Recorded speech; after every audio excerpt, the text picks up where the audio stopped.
कश्मीर से कुछ याद ना, मैं अब कुछ नहीं सुनूंगा। अब मैं कुछ नहीं सुनूंगा, पहले कश्मीर सुनूंगा, उसके बाद सुनूंगा कुछ जवाब। अरे बिल्कुल जवाब देंगे। मैं तो यही सोच रहा था आम आदमी पार्टी और बीजेपी में गठबंधन, आम आदमी पार्टी और कांग्रेस में गठबंधन हो गया है। मैं आ गया जी। जनाब क्या नाम है? मैं देख रहा हूँ जो नेताजी हैं हमारे सामने, जो इतना जोर लगा रहे हैं, इतना पावर लगा रहे हैं आपस में लड़ने के लिए। अगर इतना पावर ये देश को आगे बढ़ाने के लिए लगाते वो बड़ी बात होती है जी। बहुत अच्छी बात है, बहुत अच्छी बात है जी।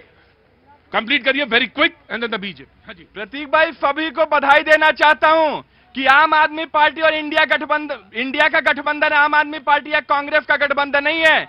ये देश में अपने नेता अरविंद केजरीवाल को फख्र करता हूं, उनको सलाम करना चाहता हूं। जब हिंदुस्तान निराशा के दौर से गुजर रहा है, जब हिंदुस्तान में निरंकुशता का दौर है, जब वोटों की चोरी हो रही है, जब विपक्षी नेताओं को जेल में डाला जा रहा है, जब हमारे नेताओं को डराया धमकाया जा रहा है, उस टाइम पर डंके की चोट पे हमारे नेता अरविंद केजरीवाल जी सरकार की आंखों में आंखें डाल करके सवाल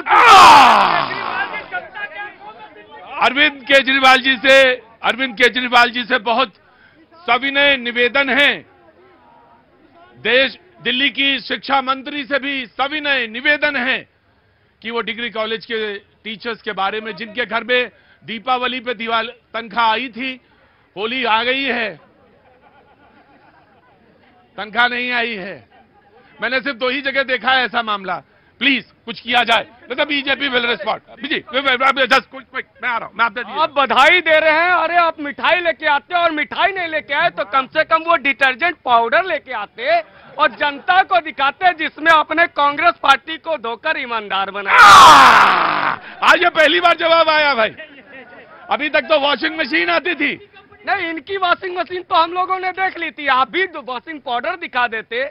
और रही बात कि ये कह रहे थे ये अरविंद केजरीवाल और कांग्रेस का गठबंधन है, ये अन्ना आंदोलन और अंडा आंदोलन भ्रष्टाचार के विरुद्ध था, इन दोनों का गठबंधन है।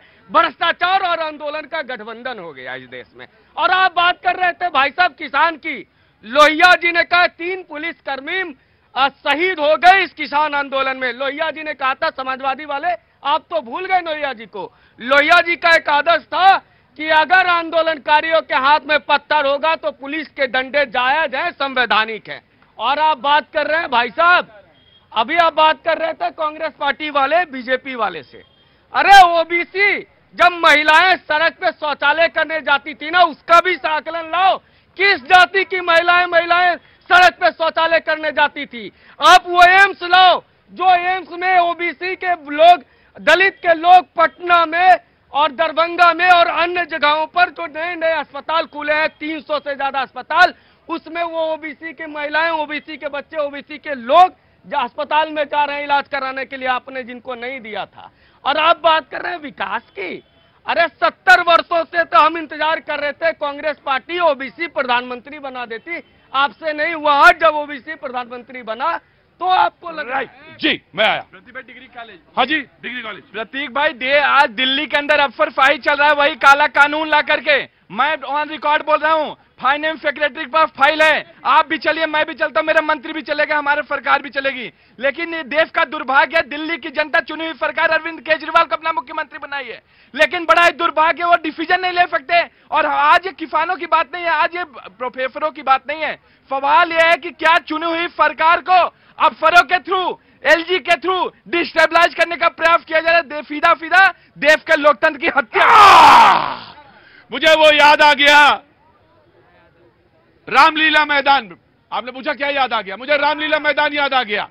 आपने कहा था कि सरकार यहीं से चलाएंगे, विधानसभा यहीं से चलेगी। आपने कहा कि अगर बिल ज्यादा है, फर्जी लग रहा है तो जाके काट दो, बिजली काट दो। आप चढ़ गए थे। मैं आपको जब सरकार के लिए चुन रहा था, यानी दिल्ली में सरकार के लिए चुन रहा था, तो ये मैं जानता था कि आप सशक्त हैं, इसलिए चुन रहा था। लेकिन आप अगर ये कहते हैं हमसे कि मैं कुछ नहीं कर पाता, तो अफसोस है मुझे। जी जनाब बोलिए। आज कोई क्रोध में नहीं, लेकिन प्यार से एक विपक्ष से एक प्रश्न करूंगा अंतिम पंक्ति पर। ये लोग जो विपक्ष आज भाषण नहीं, सुनिए, मैं पंक्ति रखता हूं, सुनिए।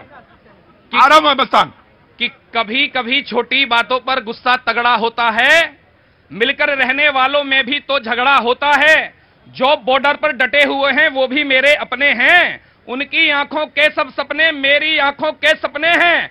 लेकिन मुझको डर लगता है कुछ लोगों के पहरों से, पीछे छिपकर बैठा है जो विघटनकारी चेहरे से। एक प्रश्न पूरे भारत का जो कि पूछा जाएगा, एक प्रश्न पूरे भारत का जो कि पूछा जाएगा, बार बार वह प्रश्न तुम्हारे आगे आगे आएगा। और इतनी चिंता थी तो इनके सारे कष्ट को हर लेते, इतनी चिंता थी तो इनके सारे कष्ट को ले लेते। ये 67 से मांग रहे हैं, तुम एमएसपी दे देते। 67 से ये मांग रहे हैं। हाँ जी, हाँ जी, हाँ, मैं आ गया जी। 10 साल से इनके पास है, दे सकते थे। आपकी उम्र कितनी है? 10 साल है कि कितनी है आपकी? मेरे पास सर्टिफिकेट। बोले 10 साल से मांग रहे, वो 67 की बात कर रहे हैं। बोले 10 साल से तो इनके पास ही है। सवाल अच्छा है, वक्त छोड़े से ब्रेक का है, ब्रेक के बाद फिर आते हैं।